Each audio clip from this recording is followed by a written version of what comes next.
Welcome back to the Weekend Warriors Show Recap Podcast. I'm Ty from the Unemployed Architects. This week, got a few different things to talk about, which is kind of nice. Most of the stuff that I'm going to be talking about is stuff that's done, which I'm not used to saying that. So that's kind of a cool thing. So I played a show over at Door 4 Brewing in Decatur.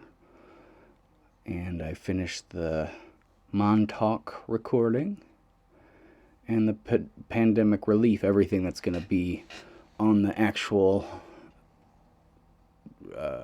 record, and the digital release is going to be, or is done. So I got a couple things I'm going to add to the YouTube playlist that the QR code will scan to, just kind of like a couple extras, but it's done. So, I mean, I've been working on that since January, so it's a little speedier than usual to have 7 songs done, all in one, 7 videos, 7 releases.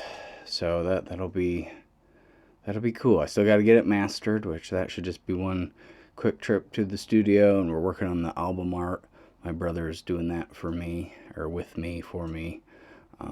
So that'll be cool. He had some good ideas. He was the one who had the idea for the QR code to be scannable, which I think is fun. So we're kind of playing around with some ideas with that.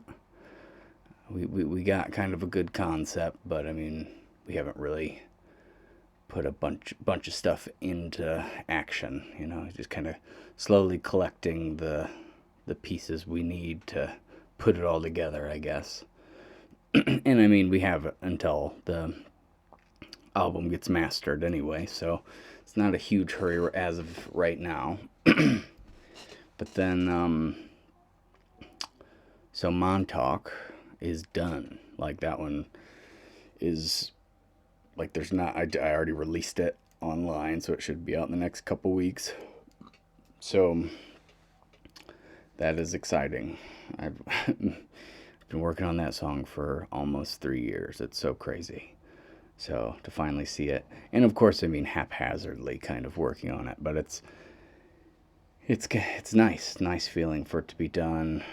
And then Jeff, he picked out, or he did the picture for the single, which I think turned out really cool. So I released that last week, and so you'll be seeing that on all the social media stuff here pretty quick. Working on a video for it. It's about done. So I usually like to wait till, you can go to Spotify after you watch the video and maybe add it to your one of your playlists, or just listen on Spotify or wherever you listen and stream music. So I'm gonna wait till it's like out, and then like a couple days after that, I will release the video. Hopefully, if it gets done. But there's not much left to do on it. So yeah, it's crazy. Jeff also, I think, is going to be a guest on the podcast, and we're gonna go kind of deep into, probably just everything, because Jeff has been almost the 5th member, I would say, of the Unemployed Architects, for all he's done and been through with us. And I guess now, how many are we at here? We're Blair, Kev, Dave, me, Laura Lynn. So then Jeff, I guess it was 6, Big D, 7. I don't know, 7th member of the collective here. But yeah, he's been an integral part in all of Design to Shine, and he's done some other kind of mix and mastering stuff for me, and he spent and he picked Montauk as the song, because I went over to his house. I played him a bunch of new original songs, and he picked the song that he wanted to spend his time on, and it's been a really long process, and it's probably a lot to do with my haphazardness. I get a little spread a little thin sometimes, and we're waiting on different people for different takes, and I'm working on, 8 other things, so it kind of gets put on the back burner a little bit, but just happy to have it done. And there's going to be a lot more coming soon about that.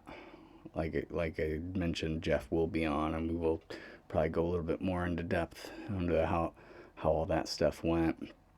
So, and I did have a show at Door 4 Brewing in Decatur. It's like the first one in a couple weeks. And I actually have one Friday, which I'm sure I'll be talking about on the next podcast at Clark Bar. So, stuff's picking back up, which is awesome. There's I have every Friday and some Saturdays booked for April and May. So, everything's kind of moving slowly. I mean, a lot of that stuff will be outside, so it doesn't the pandemic stipulations or stuff that the protocols you have to follow don't really aren't as harsh on the outside shows. So looking forward to it. It's going to be a pretty busy spring, and I hope there's a busier summer to even follow. But anyway, so Door 4 Brewing, Decatur. I brought too much stuff again, like the last Clark Bar show, but this time I brought even more because I played foot percussion. So I had my 4 guitar amps and my foot percussion set up, and vocals and pedal board, and just by myself. So I did that one by myself, which I kind of fell on the show last minute.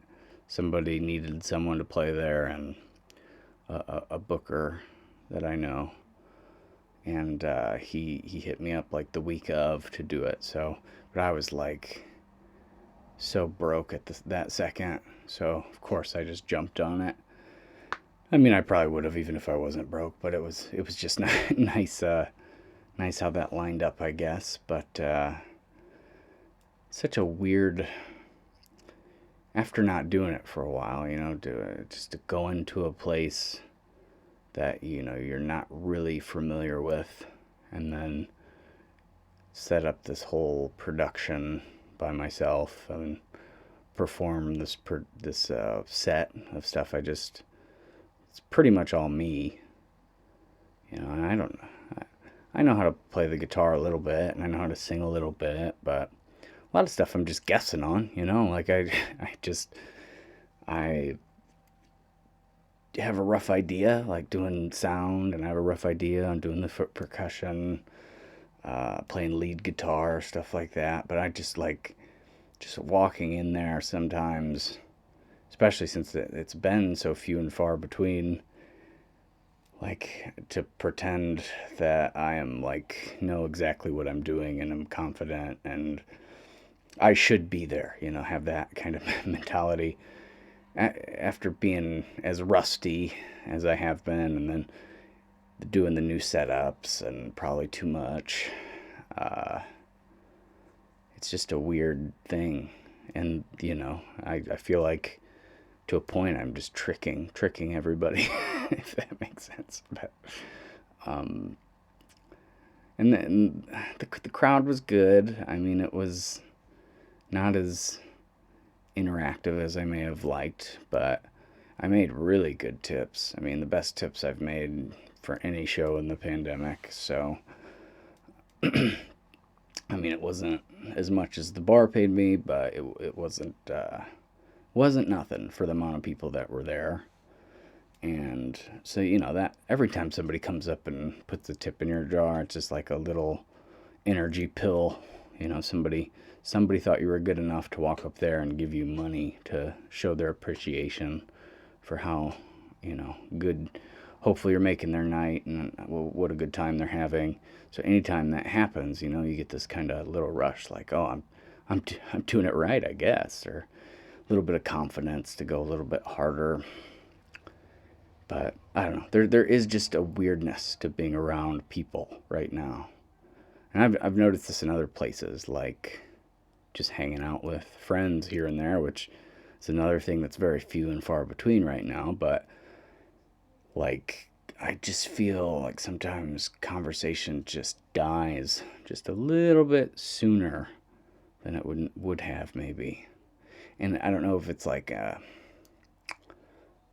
an overwhelming sadness that everybody just kind of has because everything's not like I feel like sometimes I make fun of uh, people thinking of like the glory days and stuff like that, but right now I feel like I relate to that harder than I have in a long time, because we're clearly in a different social society, or I don't know. I mean, we're in a pandemic, so it's just different. I'm not playing shows every weekend. I'm not going to work and hanging out with people, and I don't know. It's just a different. And I feel like everybody's kind of stopped in their tracks a little bit from whatever they were pursuing. Not everyone. I shouldn't say everyone, but I think a lot of people kind of feel that. Like, and it's not like, I don't think everybody's like depressed, but there's just like a little bit of a hint of something melancholy kind of lingering in the air. And I think that does bleed over into just the shows a little bit. Like, I don't remember how to keep conversations going. I don't know if crowds remember how they used to react, or if they do remember, like, do they feel that same like lightness that they had maybe in the past? I'm probably projecting, so I don't know. It's so funny. I did some live streams that night, and like during those, I was like, oh, these are the worst spots of my set. Like, I felt bad about them. It's like I shouldn't have streamed them, and then I watched them back, and they just sound fine. Like they sound like they normally sound. I don't know. It's a weird mental thing. Because as soon as the camera goes off, it's like, oh, wish I was filming this spot.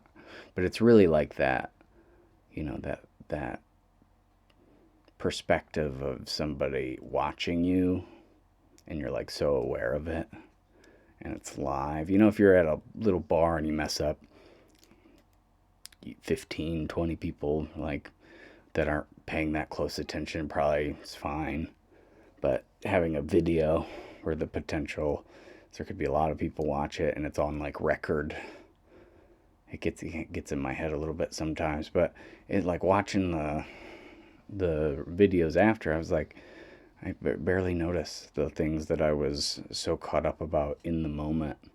And along with, just that goes right along with bringing too much gear, because I get so caught up in that. And when it works out, it's awesome. When it like those 3 songs out of the 40 songs I played, it's like, whew, that was a lot of fun. But sometimes I'm sitting there with my pedal board and messing around with 18 different things during one song, and it's like, doesn't sound quite how you want it. So you're like, oh, I can change it. I've almost, enjoyed just playing acoustic guitar and singing more lately. It's not that, doing the one man band thing is like a burden or anything. It's fun. I have a good time with it, but I just keep adding more to it, and then I get too in my head about it, and then I'm like, mess up a big part or something, and I'm like, oh, like that was so bad, and then nobody even notices. But one awesome thing has been that I've been able to do a lot more like soloing, because before, when I wasn't doing the, 4 guitar amps or whatever, because I have the JBL, which is a PA essentially, that is like one of the Bose stacks, very similar, but has my acoustic guitar, like the pedal board signal, and then I have a splitter that splits my direct signal to a electric guitar amp with a volume pedal. So like the bigger parts, I can push that electric a little bit and it just sounds heavier and a little grittier. And then I have my organ pedal, which just kind of doubles a lot of the notes as organ notes, which adds a little bit of body. I put that down really low in the mix, but it just adds some like nice sustained notes sometimes. And I don't know that people would even be able to pick it out in the room, but like I feel like it sustains some of the chords a little bit, or some of the single notes a little bit longer in a different timbre, so it just sounds fuller. And then I have my bass pedal as well, so my octave that splits the guitar signal to the direct pedal board, and then I have the other one that goes to a different amp that just plays a certain range of low notes only, like it won't go past a certain note. So you kind of have to completely change how you play guitar for that one. And I don't use that one for every song, but there's a couple songs where it just adds in that bottom end so nice. It sounds, not as good as a real bass player, but it makes the song have a lot more, balls, I guess is, I don't know what else to call it, but a lot more low end, a lot more like oomph. So, and then I got my normal chain, which I got the vocal pedal, which I really only use about 3 settings on that, but I do like to switch those around if I can. And I got a couple, Blair gave me a guitar pedal to use a while back that is like this awesome like clarity sustain with a little bit of overdrive in it, and that's been great for the solos as well. And then I have a Boss reverb pedal. I think it's like the RV6, and it has a shimmer setting, so it kind of has like a synthy string sound on all the chords and notes that I play. And then of course delay. So and then I'm doing the foot drums too. It's like just a lot of messing around with stuff. And part of it's just I'm figuring it all out right now because I haven't done the electric guitar amp. That's like a new thing that I saw that John Butler does that I wanted to try. And it's been cool when it's cool, but I just, when to use it and stuff, I'm experimenting in every song. Like, oh, would it be good here? I mean, there's some songs I can just factor it completely out of, but there's a lot of them that's like, maybe it'd be cool here, and then you do it, and you're like, probably not, and then you take it off, and then you're like, oh, that ending would have been the spot to do it. So it's like, you don't really, I'm just experimenting a lot with that stuff. And again, the experimenting part is fun, but I can get a little bit too caught up, and can take me out of the moment a little bit. But yeah, so that was the Door 4 Brewing. I think it was a fun show. It was short. It was 7 to 9. I think I played a little extra for some extra tips at the end. And then there's like an axe throwing room that the last, like, after I'd already played the extra half hour, I think took a lot of the crowd from me a little bit. So that was when I decided to call it. But, I didn't get off. I started a little early. I ended late. It's probably, I turned a 2-hour show into like maybe a 2.5 or 3-hour show. But it was the only show that weekend, and I don't know exactly when I'm going to be on stage again, and it might be 2 weeks. So it's like, it's hard for me to even get off the stage. So I didn't take any breaks, and I played for 2.5 to 3 hours. And the crowd was, I would say, moving, like they were not moving like dancing, but like, there was a big crowd when I was started, and that kind of thinned out. And then another couple groups would come, and then they would thin out.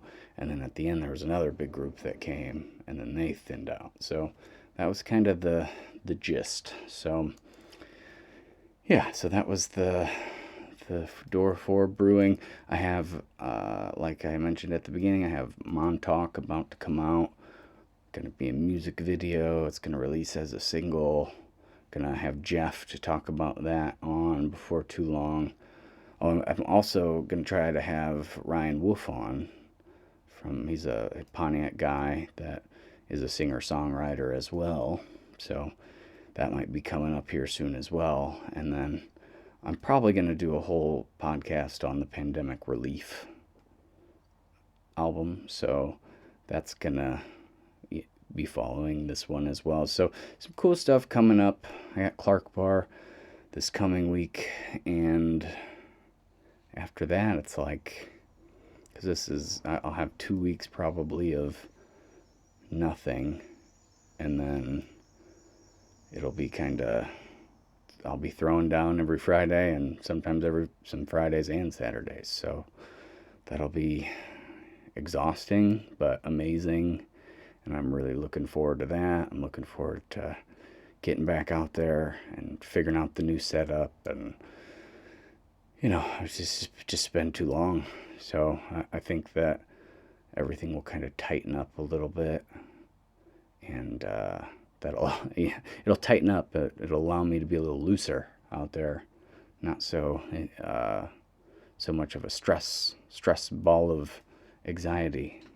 Just get comfortable with my set and my setup, and just go out and have a good time. And then maybe when I walk into a place, I won't feel like, am I the guy? Like, is this the person that's supposed to provide entertainment all night?